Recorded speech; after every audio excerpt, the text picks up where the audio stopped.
the life of Prophet Muhammad told like a movie.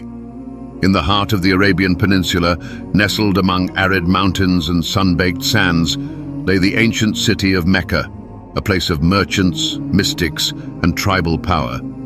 The year was 570 CE, a time later known among the Arabs as the Year of the Elephant. It was a year remembered not only for the failed invasion of Mecca by Abraha and his mighty war elephants, but for the silent birth of a man who would change the course of human history. Under the stillness of a starlit night, Amina bint Wahab gave birth to a boy who would be named Muhammad, which means the praised one. His father, Abdullah, had passed away before his son ever took a breath. Amina had carried him alone, wrapped in a quiet dignity that few could comprehend. She had known in her heart that this child was different. There were whispers of dreams she had seen, of a light that radiated from her womb, of a voice that told her this child would be a great protector of his people. While the world outside bustled with trade caravans and tribal rivalries, inside the humble quarters of Amina's home, a light was born, quiet and radiant, not yet ready to declare itself to the world. From the moment he entered life, Muhammad carried with him a presence that stirred the soul. His grandfather, Abdul Muttalib, held the infant in his arms and named him with reverence, feeling something profound stirred deep within him. The name Muhammad was uncommon among the Quraysh, the powerful tribe to which they belonged, but Abdul Muttalib insisted. "I want him to be praised in the heavens and on earth," he said. And indeed, one day, he would be. The young Muhammad's earliest days were spent in the care of a wet nurse named Halima Sa'diya from the Banu Sa'd tribe. It was customary for noble Arab families to send their children to the desert in their infancy, to be raised in purity and strength, away from the city's noise. Halima would later recall that the moment she took Muhammad into her care, blessings began to rain upon her impoverished household. Her once weak donkey galloped with newfound energy. Her dry breasts flowed with milk. Her goat, previously barren, gave plentifully. She came to understand that this child was no ordinary infant. There was divine favor in his presence. As Muhammad grew, even in those early years, there was a quiet strength about him. He was not boisterous like other boys, nor was he prone to mischief. He seemed contemplative, watchful, aware of the world in a way that exceeded his age. People noticed his gentleness, the calm in his eyes, the honesty in his words. By the age of 6, tragedy struck again. Amina fell ill during a return journey from Yathrib and passed away, leaving Muhammad orphaned. He was now a boy without mother or father, entrusted to the mercy of his family and the will of God.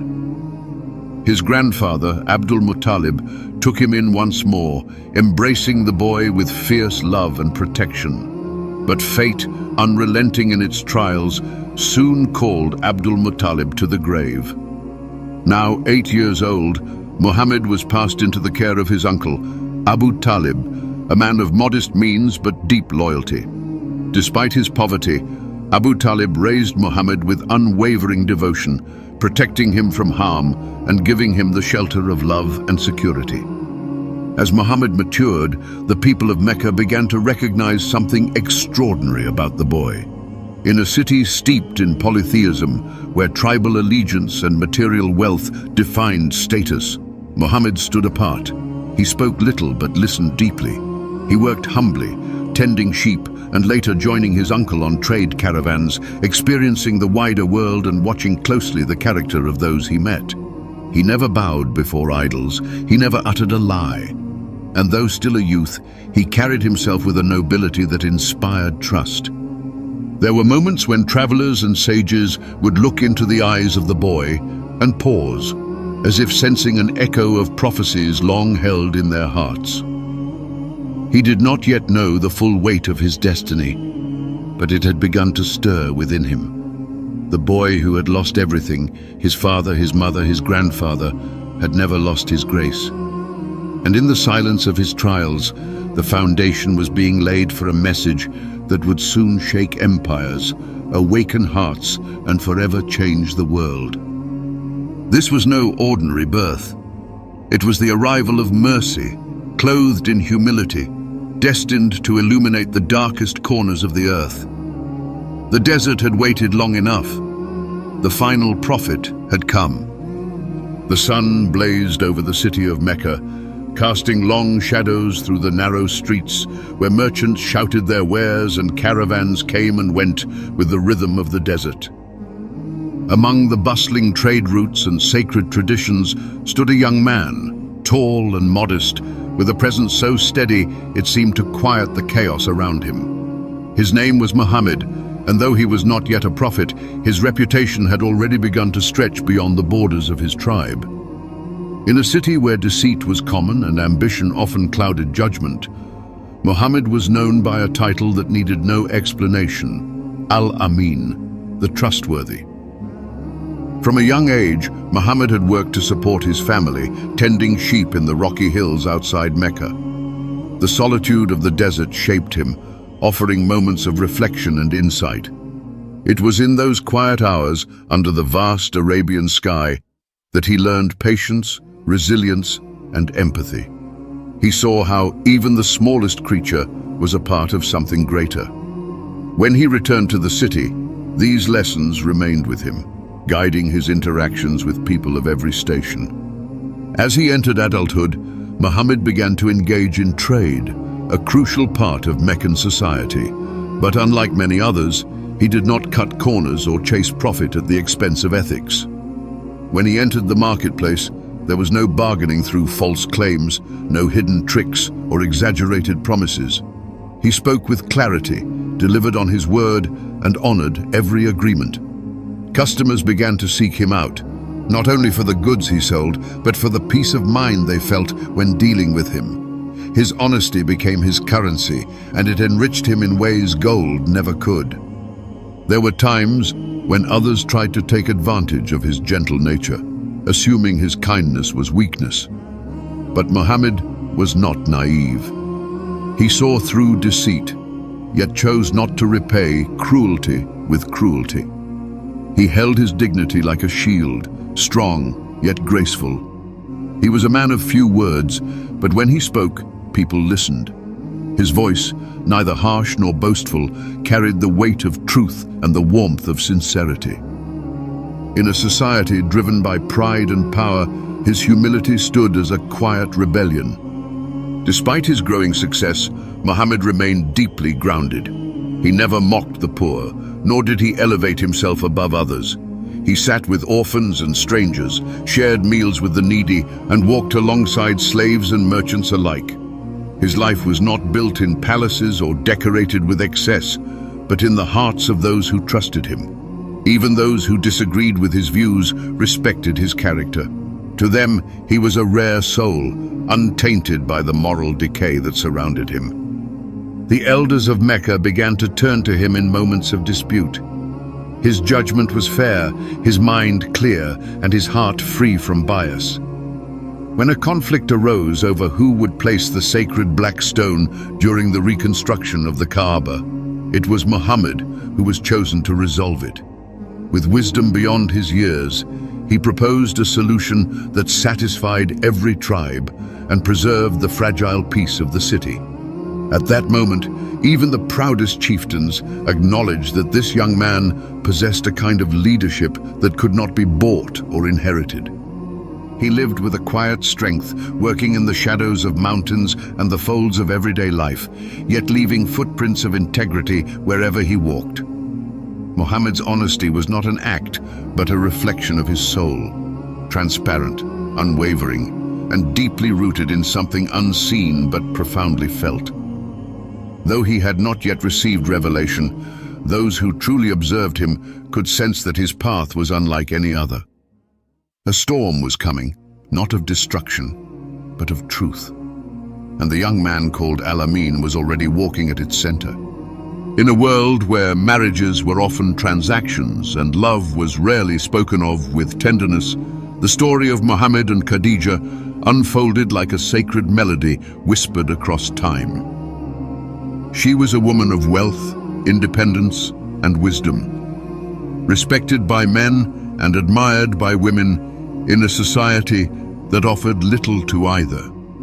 Twice widowed, yet not broken, Khadija bint Khuwailid had built a thriving business that reached into the far corners of Arabia. Her caravans brought not just goods, but stories and information from distant lands. Her mind was sharp, her heart discerning, and her standards unmatched. When she heard of a young man named Muhammad, whose honesty in trade was drawing attention throughout Mecca, she became curious. He had no fortune of his own, no powerful status to lean upon, but the name Al-Amin preceded him like a gentle wind before the rain. It was said that he never cheated, never lied, and never allowed injustice to pass without resistance. He had a quiet nobility that defied the noise of the marketplace. And so, Khadija sent for him, not to flatter him, but to test him. She offered him a position in her trading business, asking him to lead one of her caravans to Syria, a journey fraught with difficulty and risk. Muhammad accepted, not because he sought status, but because he saw in the opportunity a chance to serve with integrity and to provide for those he loved. He completed the journey with such care, success, and trustworthiness that even Khadija's servant who accompanied him returned full of praise. He spoke of Muhammad's fairness, his humility, and his refusal to act indecently even when given the chance. There was something different about this man, something timeless. Khadija listened, and her heart stirred in a way it never had before. She had known many men, but none like him. His character wasn't a mask, it was the essence of who he was. He didn't speak to impress, didn't boast of his deeds, didn't seek to charm. He simply lived with truth. In the stillness of her thoughts, Khadija made a decision that would echo through eternity. She sent a proposal of marriage, not through direct words, but through trusted intermediaries who conveyed her interest with grace. And when Muhammad received the proposal, he was moved not by ambition or convenience, but by the sincerity and dignity of the woman who offered it. He agreed, and at the age of 25, Muhammad married the 40-year-old Khadija. It was not a marriage of power, nor was it one of political convenience. It was a union rooted in faith, love, and the meeting of two kindred spirits who had waited a lifetime to find one another. Their home was filled not with riches, but with warmth. Their hearts, not their possessions, defined their wealth. In Khadija, Muhammad found a partner who saw the man beyond the silence, who believed in him when the world had yet to understand his mission. Years passed, and the love between them only deepened. They raised children together, shared meals, laughed, cried, and supported one another through both calm and storm. Muhammad never took another wife during Khadija's lifetime, though it was customary among his people to do so. Her presence filled every corner of his heart. When revelations later descended upon him and fear gripped his soul after his first encounter with the angel, it was Khadija who wrapped him in her arms and whispered courage into his bones. "God would never disgrace you," she said. "You help the poor, you care for the orphan, you speak the truth. You are a man of honor." Her words became his foundation. Her faith in him lit the path ahead. When she passed away many years later, a silence fell over Muhammad that even the Quraysh could not provoke.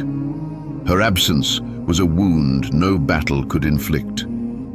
Long after her death, he would speak of her with a softness that time never hardened. "She believed in me when no one else did," he once said. "She supported me when the world turned away." And though he would face many trials ahead, wars, betrayals, losses, it was the memory of Khadija's unwavering love that remained a source of strength through every storm. Theirs was not just a love story, it was a divine chapter in the unfolding of prophecy. In a world often harsh and unjust, they had found in each other a sanctuary, a bond that surpassed age, status, and expectation. A love beyond time, written not in poems or grand displays, but in quiet moments of faith, sacrifice, and devotion. The stillness of the cave wrapped around him like a cloak. Far above the city of Mecca, away from the clamor of the markets and the restless struggles of the tribes, Muhammad sat alone inside the rocky mouth of Hira. The cave was narrow and dark, carved by centuries of wind and silence, but for him, it was a refuge. Here, beneath the vast Arabian sky, with stars like watchful eyes overhead, he sought answers to the questions that burned within him. There was something deeply wrong with the world below. Injustice ruled the streets, idols stood in the Kaaba as lifeless kings, and the poor were trampled while the proud raised their banners high. His soul yearned for something pure, something that would fill the hollow spaces in people's hearts. And so he came to the cave, night after night, year after year, in search of meaning, of truth, of God. He brought only what he needed: dates, water, and solitude. Sometimes he stayed for days, sometimes longer. In those moments of reflection, he wept for his people, prayed in the way of his forefather Abraham, and listened, not with his ears, but with something deeper. The silence of the mountains spoke to him. The wind carried whispers he could not yet understand. His heart trembled not with fear, but with anticipation. It was as if the universe itself was holding its breath, waiting. Then, on one night unlike any other, everything changed. The night was quiet at first, like so many before it. He sat, wrapped in his cloak, lost in contemplation. But then, without warning, the cave was filled with an overwhelming presence, something unlike anything he had ever known. Light, but not the kind from fire. Power, but not of this world. And then, a voice that struck his soul with the weight of 1,000 truths, a voice that shook the mountain and stilled time. Read. He froze, terrified. He could not speak. I am not of those who read, he managed to stammer, his heart pounding like a drum. The presence drew closer, wrapping itself around him. He felt it, not with his skin, but with his very soul. The command came again, more urgent, more immense. Read! His breath caught. What was this? Who was this? Again he replied, trembling, I cannot read. A third time the command came, fierce and undeniable. Read in the name of your Lord who created man from a clot of blood. Read, and your Lord is the most generous, who taught by the pen, taught man what he did not know. And in that moment, the words poured into him like fire and light, engraving themselves into his memory. He gasped, eyes wide, chest heaving. The presence released him, and he stumbled out of the cave, his heart beating like a bird in a storm. The stars above seemed to pulse with knowing. The wind whispered differently now. He ran down the mountain, stumbling, falling, then rising again, his cloak whipping behind him. He didn't stop. His only thought was to reach her. Khadijah. She would understand. She had to understand. When he finally burst through the door of his home, his face pale, his body shaking, Khadijah rushed to him, her eyes full of worry. Cover me, he whispered. Cover me. She wrapped him in blankets and held him close, waiting as his body trembled and his breath came in gasps. She didn't question him. She didn't doubt him. She waited, steady and loving, until the storm within him calmed enough for him to speak. And then he told her. About the cave, about the angel, about the command, about the words that burned into his being. And with every sentence, Khadijah's eyes softened, not with disbelief, but with reverence. She saw not a man gone mad, but a man who had been chosen. She embraced his truth before the world would even hear it. She took his hand and led him to her cousin, Waraka ibn Nawfal, a learned man of the scriptures. Waraka listened, his eyes narrowing with intensity. Then, with a trembling voice, he confirmed what Khadija had already believed. This is the same one who came to Moses, the angel of revelation. You are the one who has been foretold. But then a shadow crossed Waraka's face. They will turn against you, he said solemnly. They will drive you out. No man has come with what you bring without being opposed. Muhammad listened, his heart heavy with the weight of prophecy. He had asked for truth. Now he carried it, and it would not come without pain. The days that followed were filled with silence. He waited for the angel to return, unsure, afraid, overwhelmed. But the flame had already been lit. The heavens had spoken. The cave had given birth to a revelation that would reshape the earth. And in the heart of a humble man, the voice of God had found its vessel. The world would never be the same again. In the quiet corners of Mecca, far from the public eye and the thunder of the city's merchants and chieftains, a small flame began to burn. It was not loud or confrontational, not yet a call to arms or rebellion. It was a whisper, gentle, deliberate, and profound. After the shattering experience in the cave and the first revelations from the angel Gabriel, Muhammad began to understand that he was not only chosen, but commanded.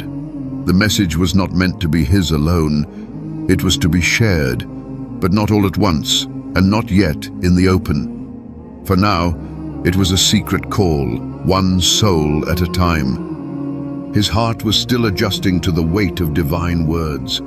The revelations would come in moments of silence or waves of power that left him trembling. Each verse was a key, unlocking ancient truths that the people had long forgotten. And though he had no scroll, no temple, no crown, what he carried in his heart would one day shape the conscience of nations.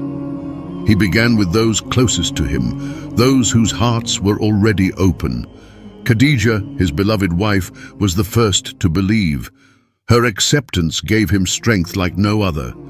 Then came Ali ibn Abi Talib, his young cousin, just a boy, but filled with courage and sharpness far beyond his years. Without hesitation, Ali accepted the message and stood beside Muhammad, even as the world around them remained unaware. Zayd ibn Haritha, once a slave, but now a beloved adopted son, was next. He too embraced the message without doubt. Then Abu Bakr, the trusted friend, a man of means and reputation, heard the call and answered it with the steadiness of a mountain. Abu Bakr's belief would soon bring others into the fold. Quietly, discreetly, merchants, slaves, seekers of truth, people forgotten by the elite but precious in the eyes of God. They met in secret in the house of Al-Arqam, a discreet home tucked away from the scrutiny of the Quraysh. There, the verses of the Quran were recited for the first time in hushed tones and trembling voices.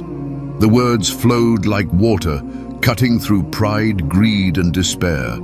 Those who heard them wept, not from fear, but from recognition. It was as if their souls had been waiting for this moment all along. They knew these words were not the speech of men. They were something else, heavenly, urgent, alive. The number of believers began to grow, still hidden in the folds of Mecca's shadows. They were taught not only to believe in one God, but to stand for justice, to care for the orphan and the widow, to treat slaves as brothers, and to shun the idols carved by their own hands. It was a radical message, though delivered in whispers. It offered no riches, no power, only truth. And for those who accepted it, that was enough. But secrecy could not last forever. Whispers turn into echoes. And soon, the Quraysh began to suspect that something was stirring beneath the surface of their city. Their poets had not spoken such words. Their priests had not delivered such clarity. Who was this man changing hearts in silence? For now, Muhammad continued his mission with patience and care. He knew the storm would come, but the roots of faith had to be planted deep before the winds arrived. The secret call was not about numbers or spectacle. It was about conviction. It was about building a core of believers whose hearts would remain unshaken when the earth beneath them trembled. In the stillness of those early days, something extraordinary was taking shape. A new dawn was beginning, not with trumpets, but with tears, not in palaces, but in humble homes. It was in the hearts of a small group of men and women bound by truth that the greatest transformation in human history had quietly begun. 3 years had passed since the first quiet whispers of revelation filled the shadows of Mecca. What began in secret had now taken root in the hearts of a few brave souls. Men and women who, against the tide of their own society, believed in one God and in the message brought by a man who had once been known simply as Al-Amin. But faith cannot remain hidden forever. Truth, by its very nature, demands light. And so the command came down, clear and unmistakable. Rise and warn your people. Proclaim openly what you were once told in silence. The moment had arrived. Muhammad stood upon Mount Safa, a rocky hill near the Kaaba, a place known for declarations and calls to action. He called out to the clans of Quraysh by name, his own people, his own blood. They gathered, intrigued, some out of respect, others out of curiosity. Here was a man they had never known to lie, never known to deceive. He stood before them not as a poet or a madman, but with a clarity that pierced the noise of the city. "If I were to tell you that an enemy was approaching from behind this hill, would you believe me?" he asked. They nodded. "We have never known you to lie," they said. "Then know," he continued, "that I am a warner to you before a great punishment. I call you to worship none but God, to leave behind your idols, your arrogance and your injustice. Save yourselves from a fire whose fuel is men and stones." A stunned silence fell over the crowd. Some lowered their eyes, others whispered among themselves. But one voice broke the stillness with fury. Abu Lahab, his own uncle. "May you be ruined for this. Is this what you gathered us for?" he spat. And with that, the atmosphere shifted. The seed of opposition had been planted. The public invitation changed everything. What had once been dismissed as a harmless spiritual curiosity was now seen as a threat, a challenge to the very fabric of Meccan society. The Quraysh prided themselves on tradition, lineage and control. Their wealth flowed from pilgrims who came to bow before idols. Their power rested on the illusion that the gods they worshipped were the protectors of fortune and family. And now, one of their own was declaring those gods to be false. The mockery began first. Poets ridiculed him, calling him a sorcerer, a madman, a liar. Children were taught to throw stones as he passed. The leaders of Mecca sent envoys to Khadijah, hoping she would speak sense into her husband. When that failed, they went to Abu Talib, demanding he silence his nephew. But the old man, though he did not yet share Muhammad's faith, stood firm in his protection. And so the threats became more cruel. Slaves who accepted Islam were tortured in public. Bilal, the Abyssinian, was dragged through the streets, beaten and crushed beneath a heavy stone as he cried out in defiance, "Ahad, Ahad, one, one." Sumaya, a woman of great faith and no protection, became the first martyr, killed with a spear for refusing to recant. Families disowned their sons. Mothers wept as their daughters were cast out. Believers prayed in secret or fled the city under the cover of night. Yet, the more they were attacked, the more their faith grew. It was not stubbornness or delusion. It was a deep, burning certainty that they had touched truth and could never return to what they once believed. The Quran continued to descend, verse by verse, each line strengthening their hearts and sharpening their understanding. The words were not just poetry, they were revelation, raw, majestic, and untamed. Muhammad bore the storm with a patience that astounded even his enemies.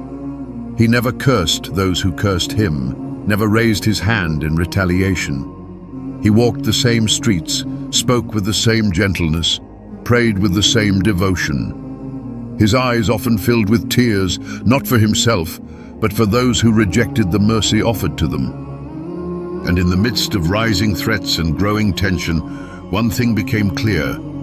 The open call had begun a battle, not just of beliefs, but of souls. The path ahead would be long, filled with trials that would test every ounce of faith. But there was no turning back. The truth had been spoken. The idols trembled. And the world, though it did not yet know it, was beginning to change forever. The city of Mecca had grown colder, not in temperature but in spirit. The streets, once filled with curiosity about the Prophet's message, now echoed with resentment. The Quraysh, leaders of the dominant tribes, had tried persuasion, ridicule, threats, and cruelty, but still, the message spread. Islam continued to take root in places they never expected, in the hearts of slaves, of the poor, of the young, even among members of their own families. Every effort to stamp it out had only fanned its flame. In desperation, they turned to a darker weapon: social suffocation. They crafted a pact, sealed and placed within the Kaaba, announcing a complete boycott of the Prophet Muhammad, his followers, and his entire clan, the Banu Hashim. No one was to marry from them, buy from them, sell to them, visit them, or show them kindness. It was a calculated cruelty designed not just to punish, but to isolate and starve. The Quraysh hoped to force Abu Talib, the Prophet's aging uncle and chief protector, into surrendering his nephew to their will.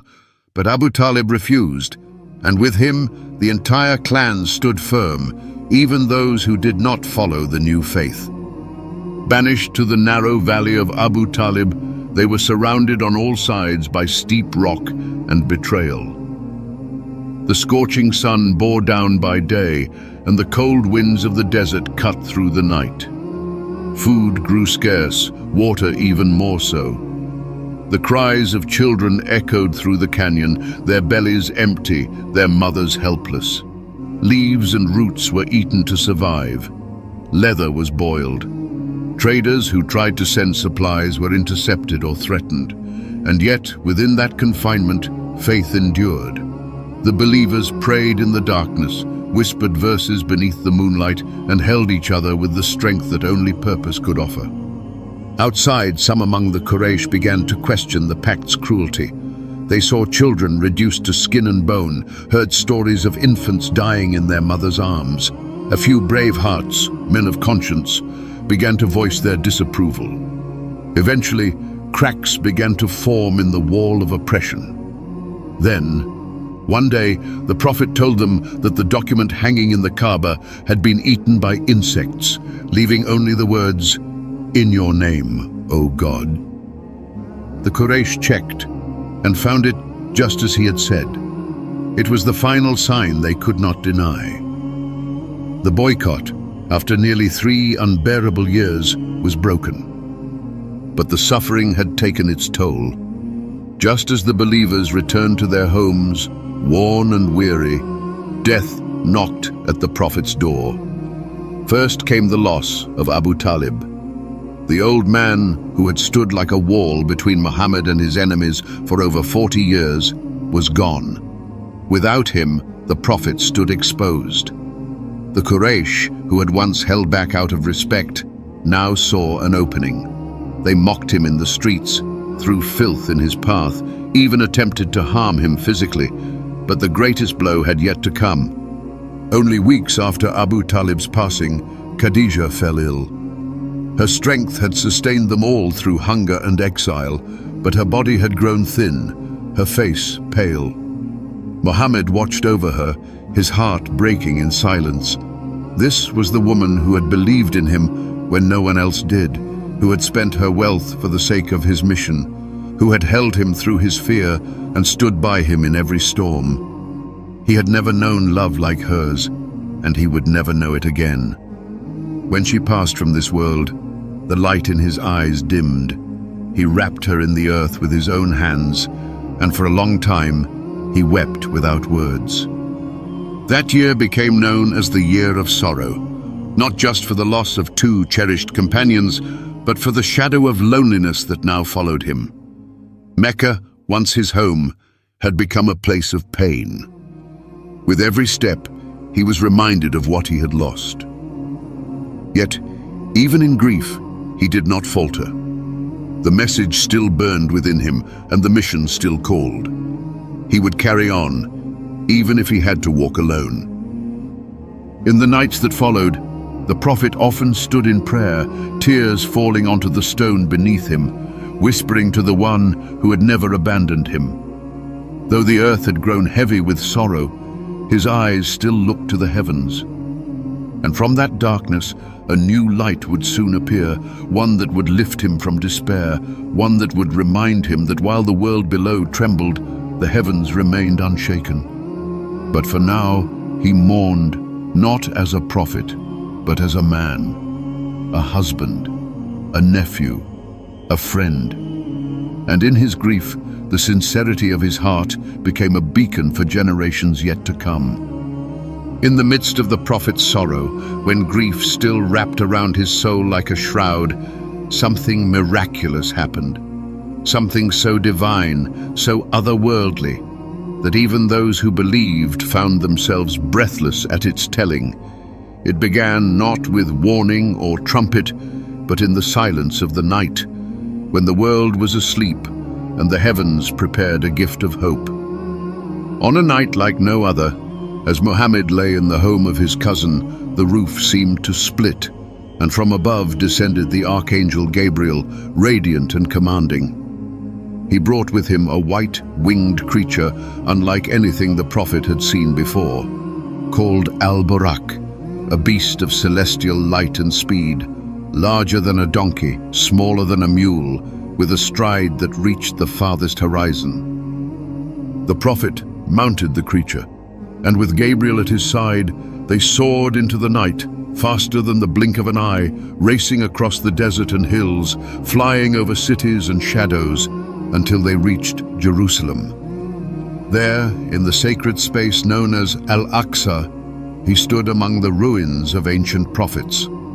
The same prophets whose names had echoed in his revelations, Abraham, Moses, Jesus, now gathered in spirit to pray behind him. It was not a dream, but something more profound. Time itself bent to accommodate what was unfolding, and then the second part of the journey began. From Jerusalem, the prophet was taken higher, beyond clouds, past the stars, into realms that mortal eyes had never seen. Layer by layer, he ascended the 7 heavens.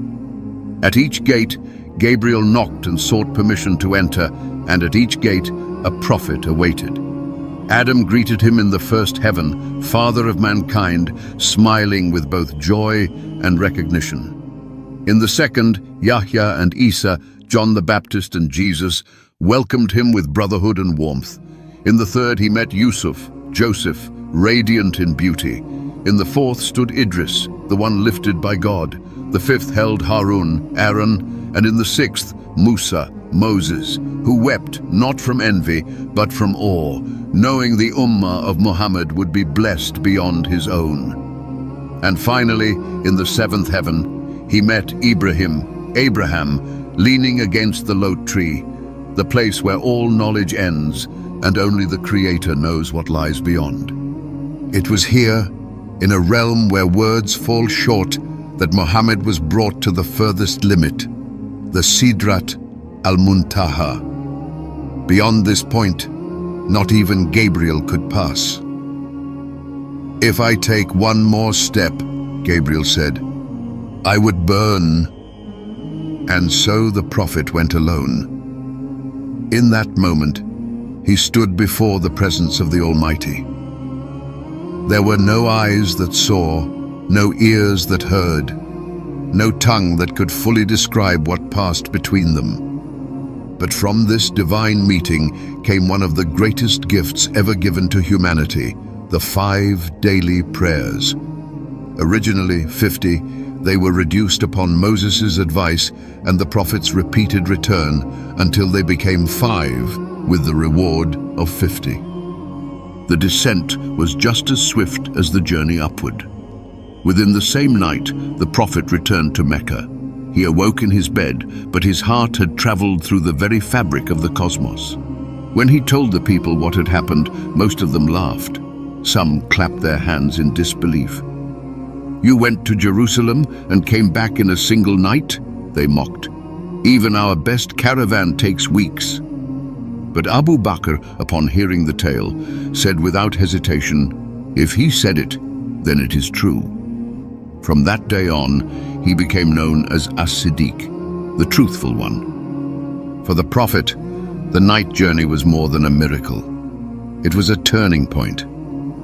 After the year of sorrow, after the pain of loss and rejection, the heavens had opened to remind him of his place, his mission, and the one who never left his side.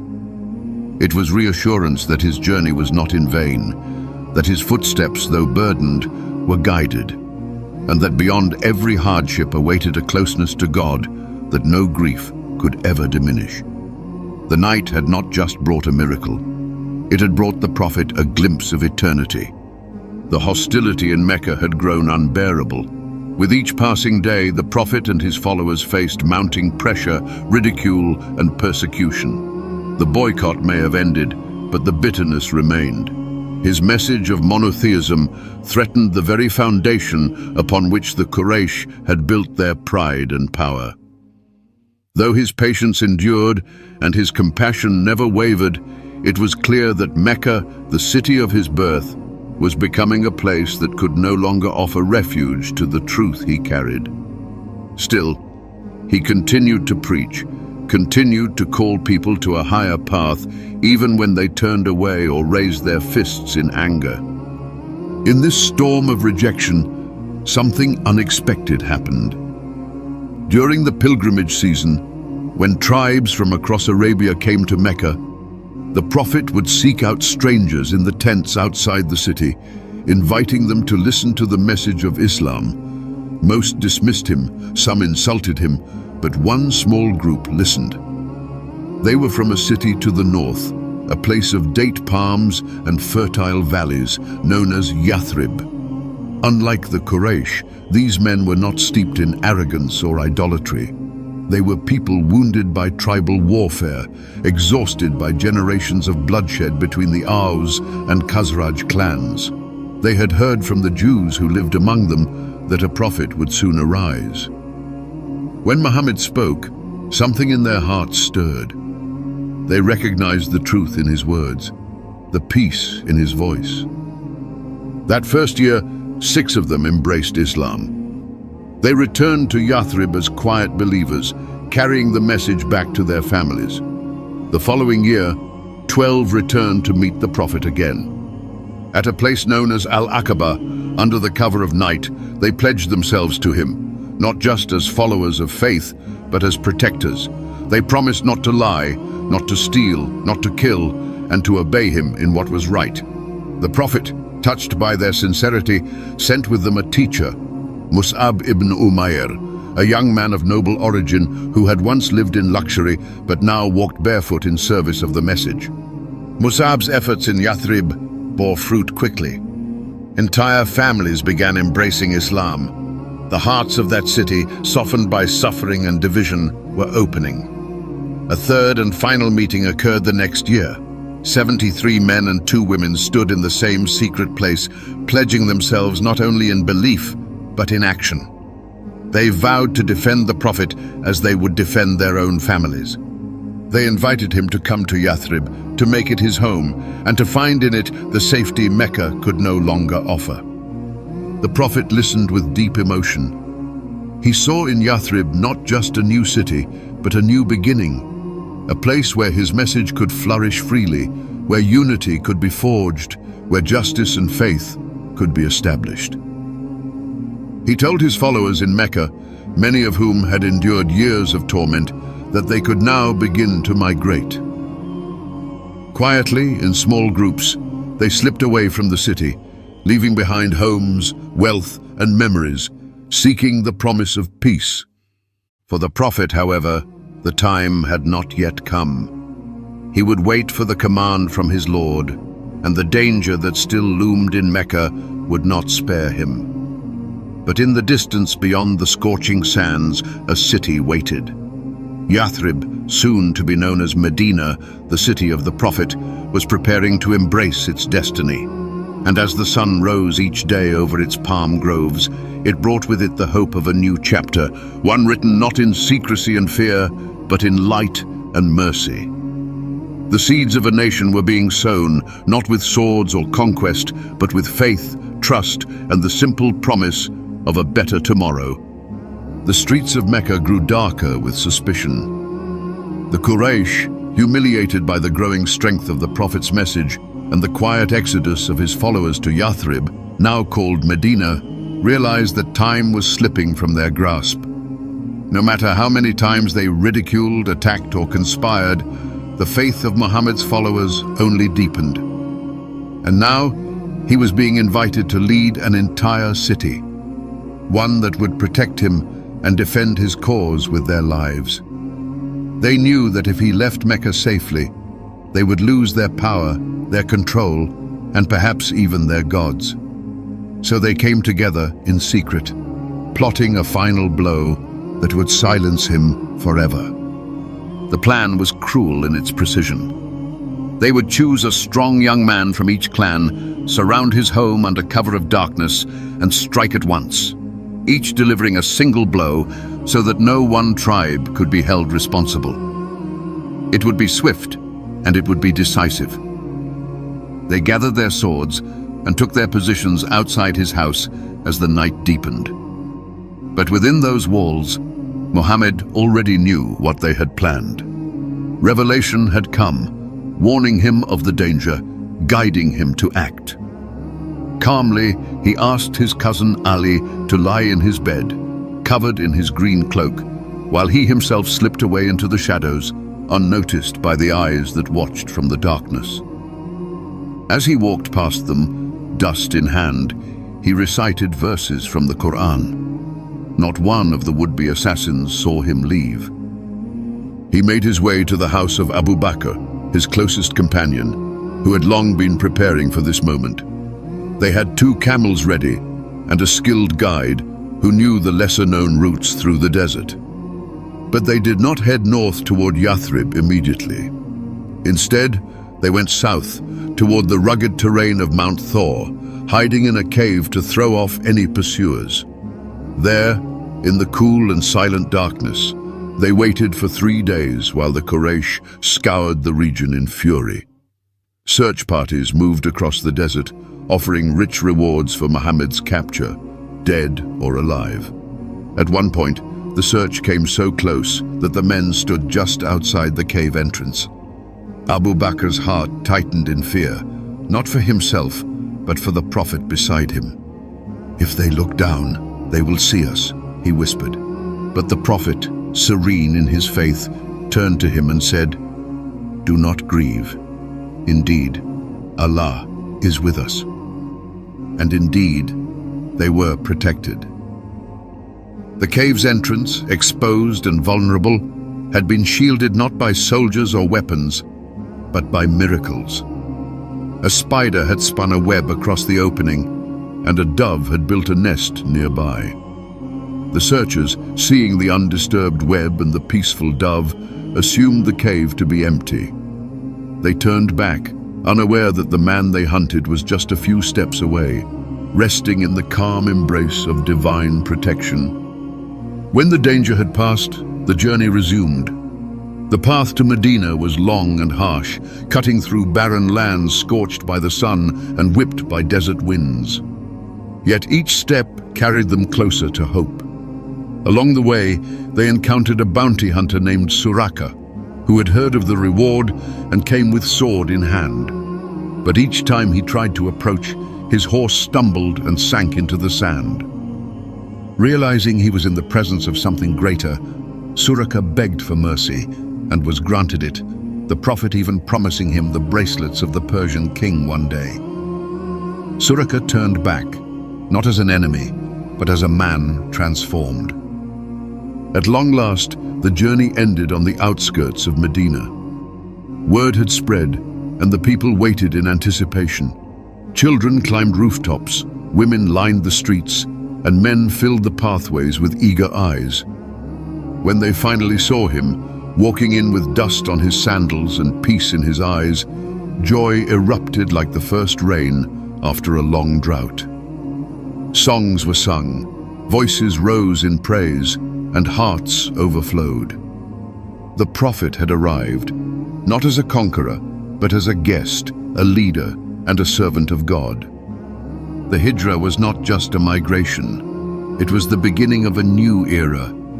It marked the moment when faith found a home, when revelation was no longer silenced by oppression, and when a community was born, one united not by blood or tribe, but by belief, brotherhood, and the dream of a just and merciful world. Medina, once known as Yathrib, had become a city reborn.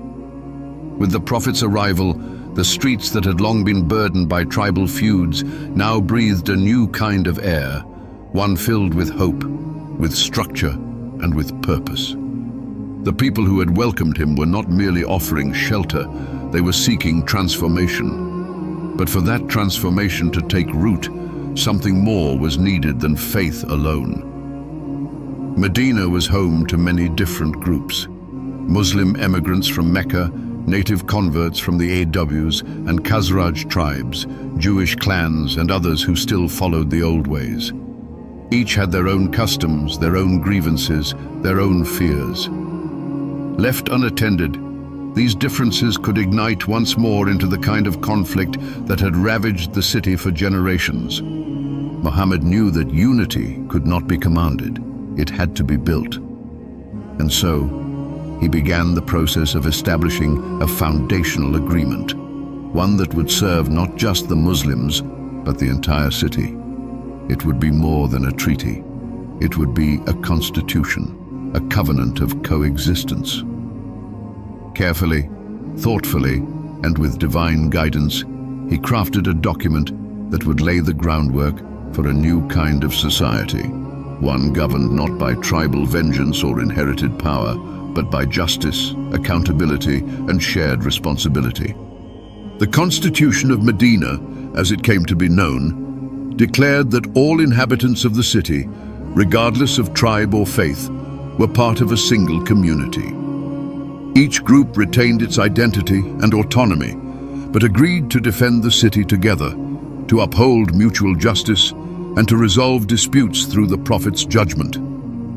The document recognized the rights of the Jewish tribes as equal citizens, granting them freedom of religion and protection, so long as they honored the pact and lived in peace. The Muslims, both the emigrants and the locals, were bound together as brothers, no longer as separate factions. The message was clear. Allegiance was no longer to bloodlines or old wounds. It was to justice, truth, and the preservation of peace. This new framework brought immediate results. Acts of revenge were curtailed. Disputes were brought forward and resolved with fairness. No group was above the law, and no tribe held superiority over another. For the first time, Medina was more than a collection of rival clans.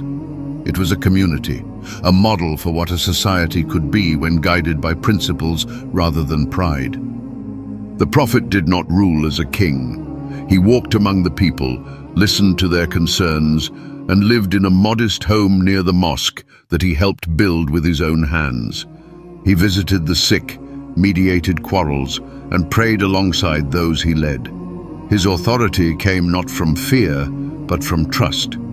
People saw in him a man who did not seek power for himself, but who carried the burden of leadership with humility and purpose. His wisdom bridged differences, his fairness inspired loyalty, and his kindness softened even the hardest hearts. The Constitution of Medina would later be remembered as one of history's first written charters of pluralistic governance. It was not merely a political document. It was a reflection of prophetic insight, designed to harmonize a city of differences into a single, functioning society. It laid the groundwork for a civilization built on moral order, collective duty, and compassion. And so, Medina began to change, not through conquest or coercion, but through the steady rise of justice. The Prophet had not just found a home, he had helped create one where law, mercy, and brotherhood stood together, where belief translated into action, and where a city once divided had now become a beacon for what was to come. The call to faith was never meant to be a call to war, but the reality of truth is that it often threatens the comfort of falsehood.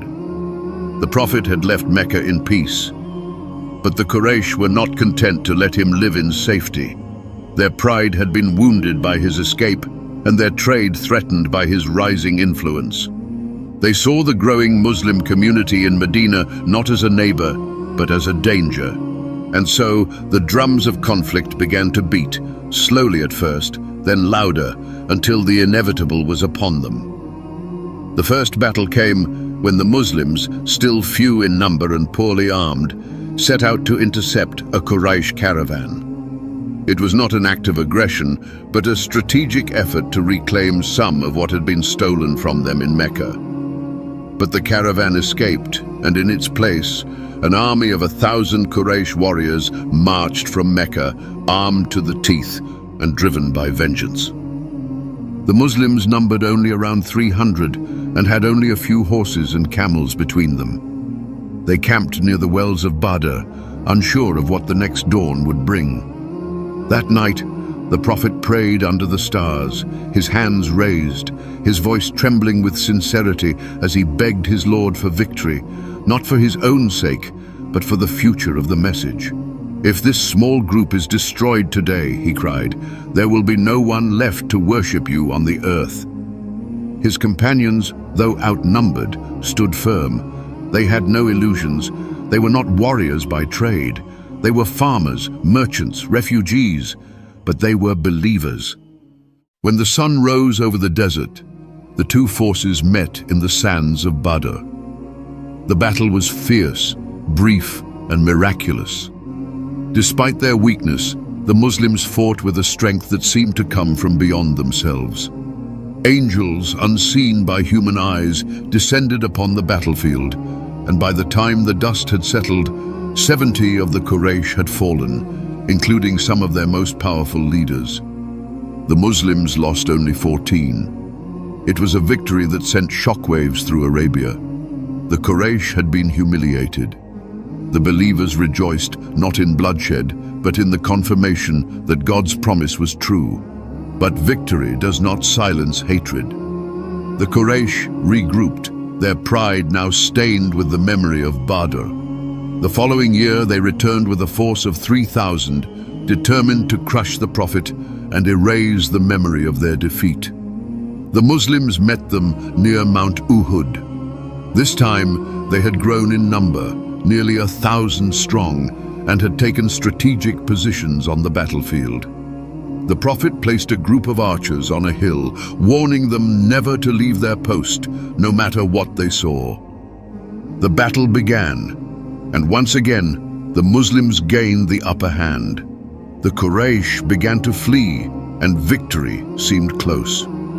But in the confusion, the archers saw the enemy retreating and believed the battle was over. They abandoned their position to gather the spoils of war, ignoring the Prophet's command.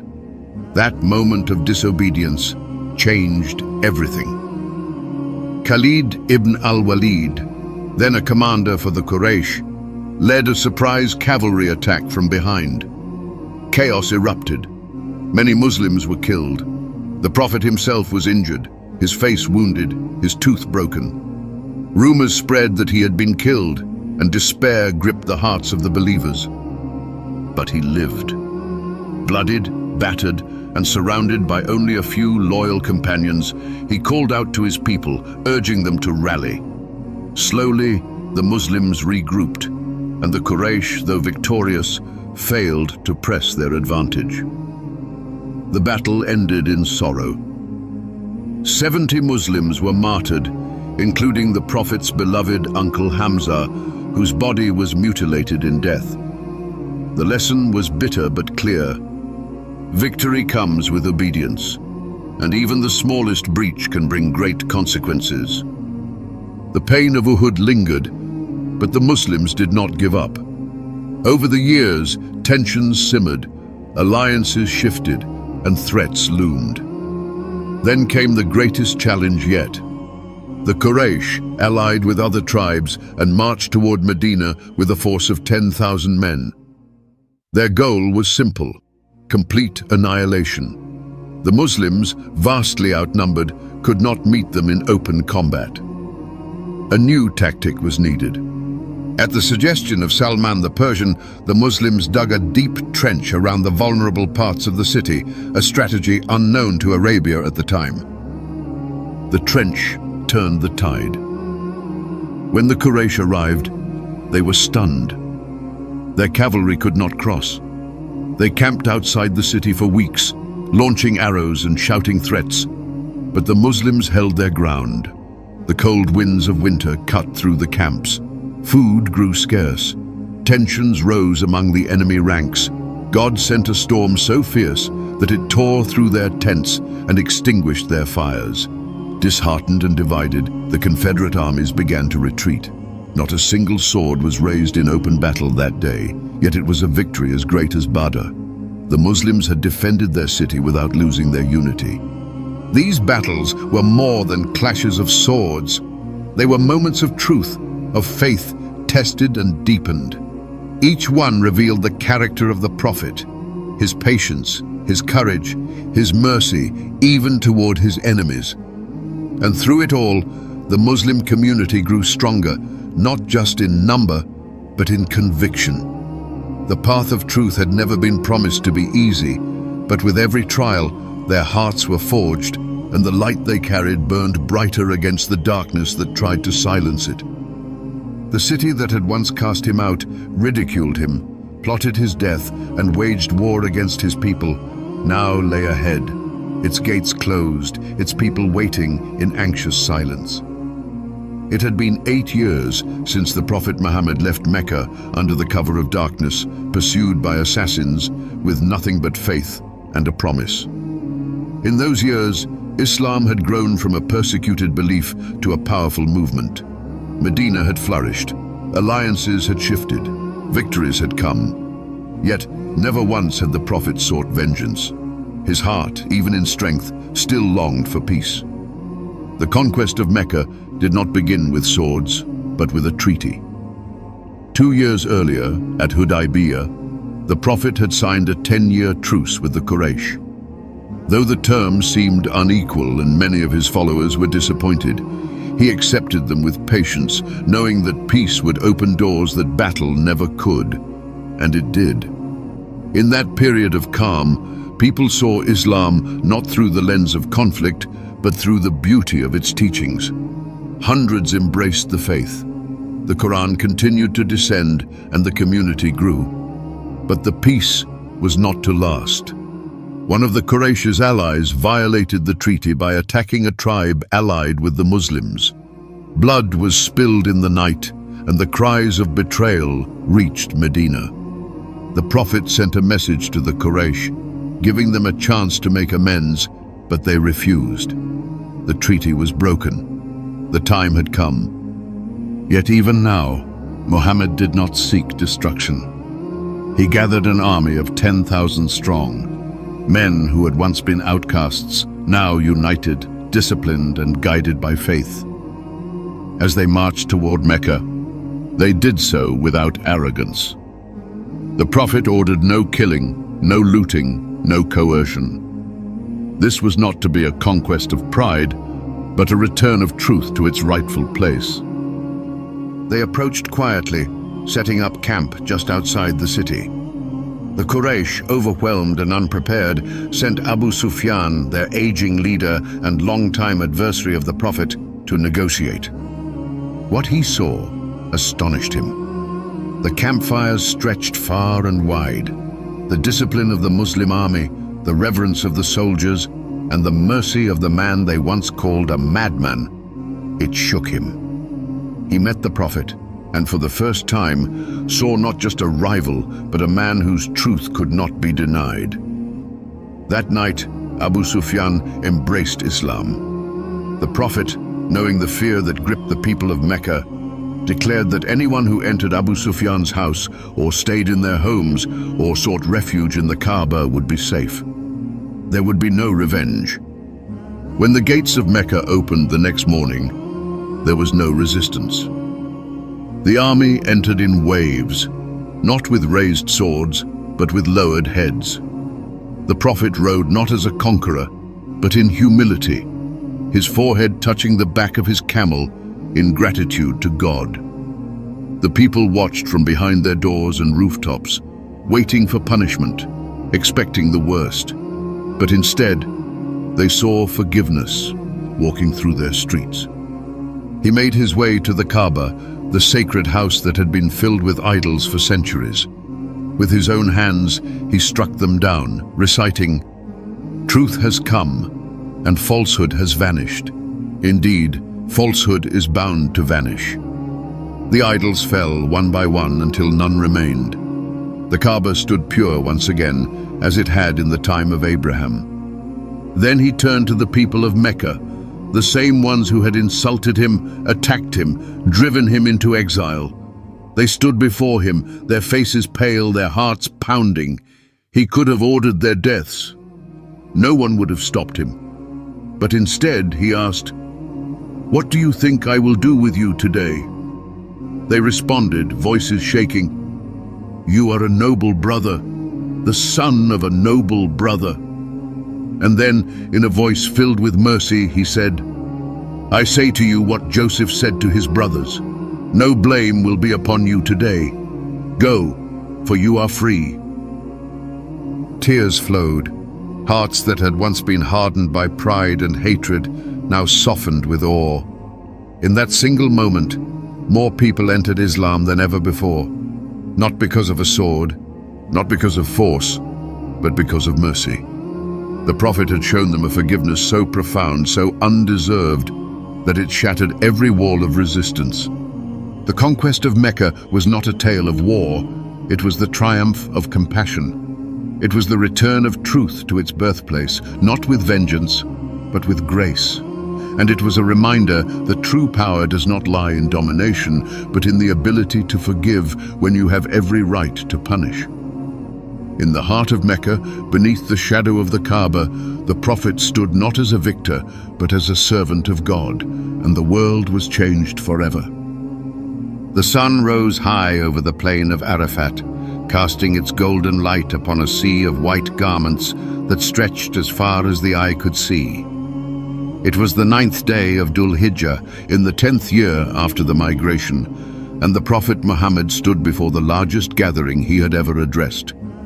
Over 100,000 believers had come from every corner of Arabia, united in faith, gathered in peace, their hearts full of awe and love for the man who had guided them from darkness to light.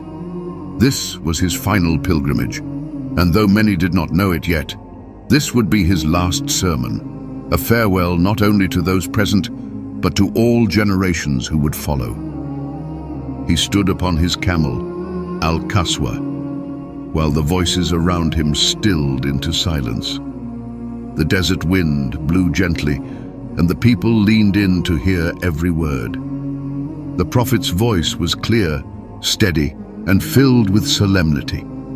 He began by praising and thanking God, affirming the sacredness of the moment and the unity of the gathering. Then, with the authority of revelation and the tenderness of a father, he began to speak, not as a ruler, not as a general, but as a man who knew his time was near and whose heart overflowed with love and concern for his people. "O people, listen to my words, for I do not know whether I will ever meet you again after this year, in this place." The weight of those words settled heavily upon the crowd. Eyes welled with tears. Some hands clasped in prayer, others gripped their chests. The prophet continued, reminding them of the sanctity of life, of blood, and of property. "Just as this day, this month, and this city are sacred, so too are the lives and possessions of each one of you." He called them to justice, to the end of vengeance, to the protection of the weak. He spoke of the rights of women, urging men to treat them with kindness and respect, to honor the trust that God had placed in their hands. He reminded the people that they all came from a single soul, that no Arab is superior to a non-Arab, nor a white to a black, except by righteousness and good deeds. He shattered the walls of tribal arrogance with the truth of equality. "All of you are from Adam, and Adam was from dust." The crowd listened, hearts beating in unison with a truth that transcended lineage and pride. The prophet reaffirmed the pillars of faith: prayer, fasting, charity, pilgrimage, and warned against the whispers of the devil, who still sought to divide and deceive. He told them to follow the Quran and his example, to hold fast to them so they would never go astray.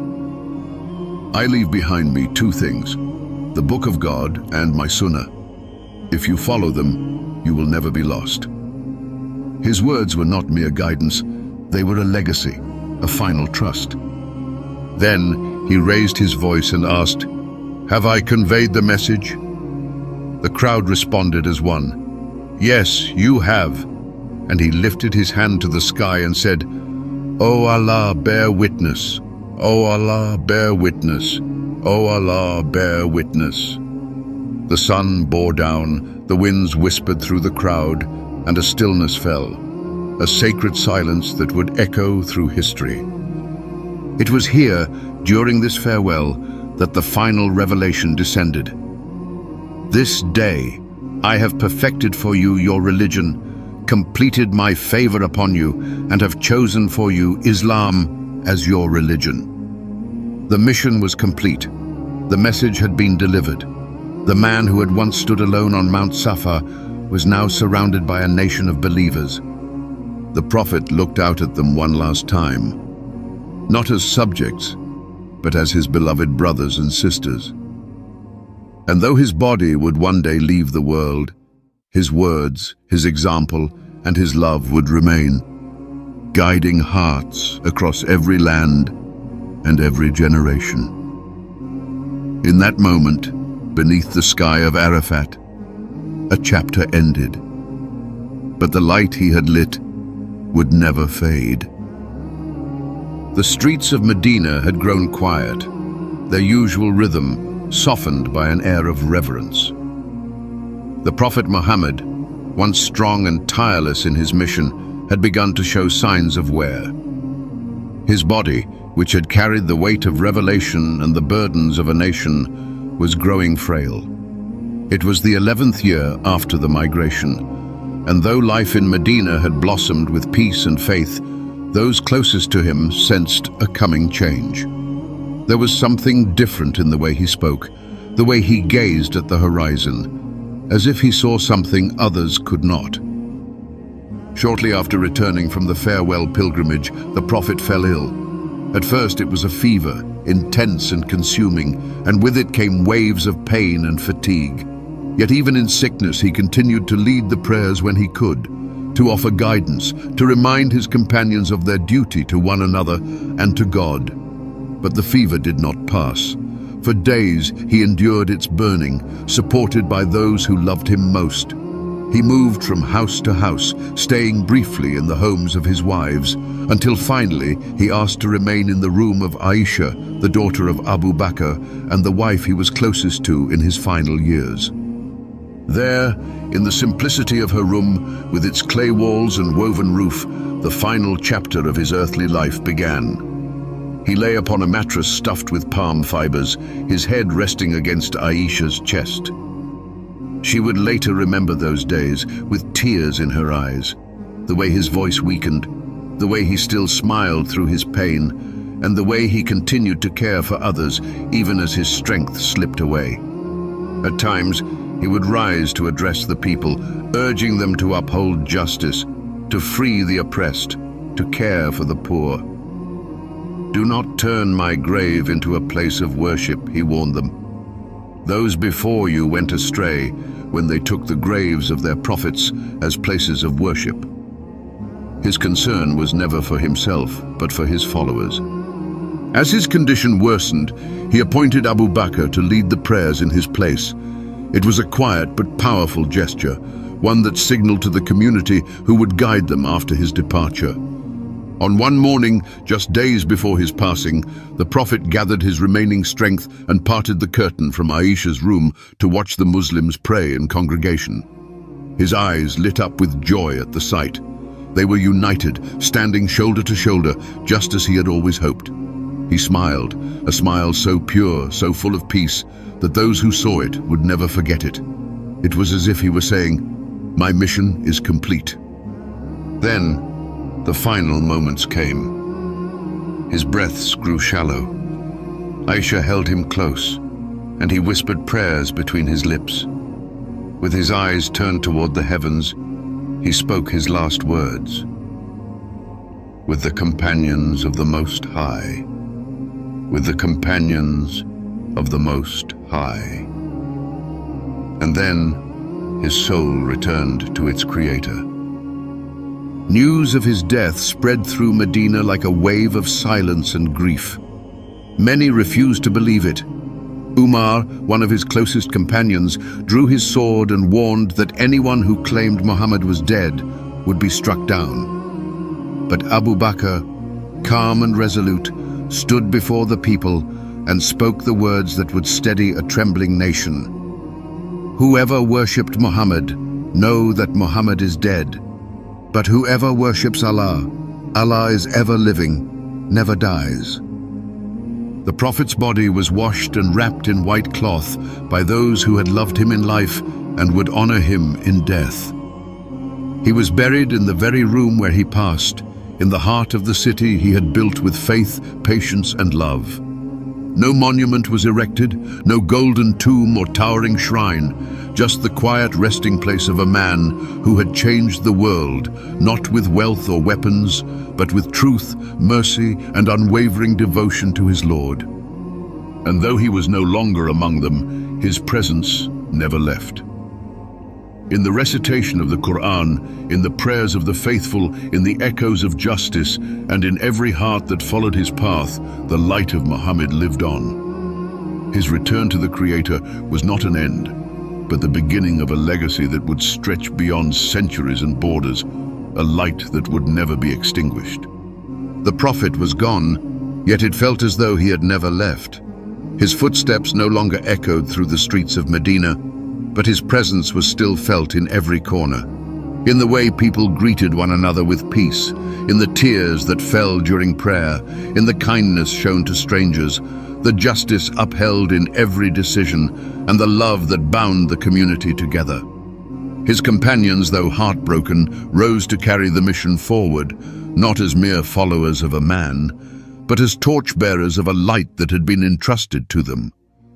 They had watched him live, every word he spoke. They had seen him weep for those who did not believe, comfort those who mourned, stand fearless before tyrants, and smile with humility when praised. He had built no palace, left no treasure, commanded no army of slaves. And yet, his message spread farther and faster than any empire. From the deserts of Arabia to the coasts of Africa, through the valleys of Persia and into the heart of Byzantium, his words crossed every barrier of language, culture, and time. But this light was not only for those who stood beside him, it was for every soul that would one day search for meaning in a world so often lost in shadows. It was for the child who questions the stars, the old man who trembles in prayer, the mother who rocks her baby while whispering divine words, the seeker who stumbles through life looking for a path. It was for every heart broken by injustice, every soul longing to be healed. It was, and always would be, a light for all people. That light lives in the pages of the Quran, where divine wisdom breathes across time, offering solace and strength. It lives in the Prophet's words and actions, preserved not in gold or stone, but in stories retold with love, in hearts transformed by sincerity, in acts of mercy that ripple outward with quiet power. His teachings remain simple yet profound. Feed the hungry, speak the truth, forgive when wronged, stand firm for justice, and walk humbly with your Lord. As centuries passed, rulers rose and fell, civilizations flourished and faded, but the message endured. Mosques were built in lands the Prophet never walked.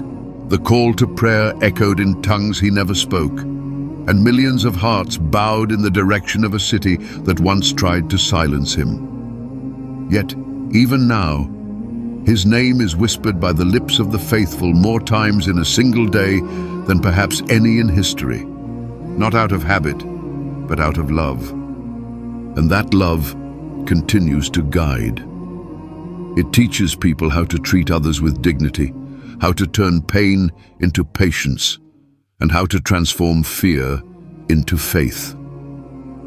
His life reminds humanity that power lies not in control, but in compassion, that true strength is found in mercy, and that greatness comes not from wealth or bloodline, but from character. The Prophet Muhammad was a man, born of flesh and blood, who walked the earth with bare feet and a heart full of heaven. But the light he brought was eternal. It began in a cave under the watchful stars, and now it glows in the hearts of billions. It lives on in the kindness of strangers, in the courage of the oppressed, in the beauty of every sincere prayer. And as long as there are those who seek truth, who long for justice, who desire to love and be loved by their Creator, that light will never fade.